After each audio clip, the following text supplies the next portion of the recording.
Iran's streets, once filled with the rhythms of daily life, shopkeepers calling out, children weaving through crowds, and families gathering in parks, began to change as a sense of unease grew among the people. In late December 2025, that unease erupted into the open. What began as scattered economic protests over rising prices and joblessness quickly transformed into a nationwide demand for sweeping change, shaking the very foundations of the country.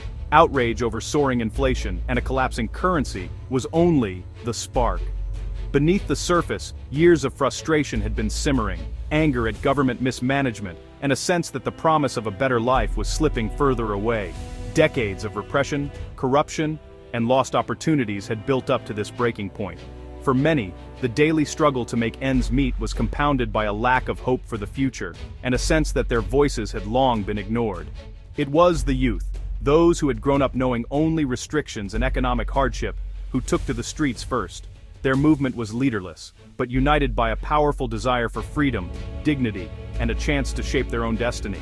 Slogans like "Death to the Dictator" and "Woman Life Freedom" echoed across cities and towns, signaling not just anger at Supreme Leader Khamenei and the clerical regime, but a deep yearning for fundamental change. The scale and intensity of the protests were unprecedented. For the first time in years, fear seemed to give way to hope, as people from all walks of life joined together, believing that a new future was possible. Ordinary Iranians, students, workers, families, and even the elderly risked everything. They marched not for a political party or a single leader, but for the basic rights and liberties they had been denied for so long. The message was unmistakable. The people of Iran were no longer willing to accept the status quo. They demanded a complete break from the past and a chance to reclaim their future.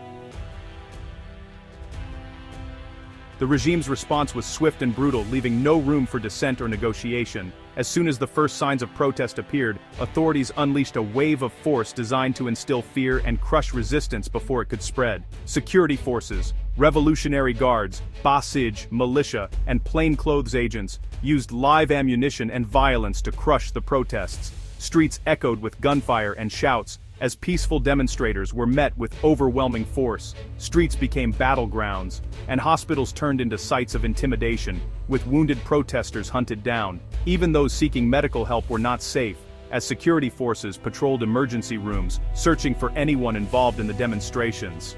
The government imposed a near-total internet blackout, isolating Iranians from each other and the world. Communication was severed, making it nearly impossible for families to check on loved ones, or for activists to organize. This digital darkness was a weapon, hiding atrocities and preventing organization. The blackout allowed the regime to operate in the shadows, away from the eyes of the international community. Mass arrests followed, with thousands detained, and families left in the dark. Many waited anxiously outside police stations, desperate for news, as the fate of their loved ones remained uncertain. The regime doubled down on repression, refusing to address the root causes of unrest. Officials dismissed the protesters' demands, choosing instead to tighten their grip on power. This crackdown revealed a government terrified of its own people. Behind closed doors, officials feared the growing anger on the streets, knowing that their authority was being challenged like never before. The iron fist was not a sign of strength, but of desperation, a desperate attempt to silence a population demanding change, and a stark reminder of the lengths the regime would go to maintain its hold on power. In the aftermath, the true death toll became a battleground of its own. The government claimed around 2,000 deaths, blaming foreign terrorists. Activists and international sources reported far higher numbers, some as high as 20,000. Smuggled videos and testimonies revealed mass casualties, contradicting official accounts. The regime's blackout fueled confusion, but evidence of a massacre leaked out. The fight over numbers is about more than statistics. It's about justice and memory. For grieving families and a nation in mourning, the truth is the first step toward accountability. The crackdown left a nation traumatized and furious. Many now see the regime not as a government, but as an enemy. Over 80% reportedly oppose the current system, but unity on the path forward remains elusive. Some look to exiled royalty, others to a secular republic. Division persists. The lack of unified leadership hinders the opposition, a weakness the regime exploits. Families search for missing loved ones, haunted by fear and loss. The trauma is everywhere. Empty chairs, unanswered calls, and a pervasive sense of betrayal. The streets may be quiet, but grief and anger simmer beneath the surface. As silence fell in Iran, the diaspora's voice grew louder. From London to Los Angeles, Iranians abroad rallied, amplifying the cries for freedom. They pressured governments, demanded action, and became vital channels for information during the blackout. Protesters called for international support, and U.S. leaders offered vocal, if limited, backing. Exiles worked tirelessly to document and share the truth, countering regime propaganda. Figures like Crown Prince Reza Pahlavi offered visions for Iran's future, fueling debate and hope. Despite political differences, the diaspora is united by a longing for a free Iran. Their solidarity keeps the struggle alive on the world stage. By January 18, 2026, an uneasy calm had settled over Iran. The city streets, once filled with the echoes of protest, now lay silent in the early morning light. Yet beneath this stillness, a sense of anticipation lingered, as if the country itself was holding its breath, waiting for what might come next. The regime claimed victory, parading its control for the world to see, but beneath the surface, anger and hope endured. In the eyes of the young and old alike, a quiet determination could be seen, a refusal to let go of dreams for a better future.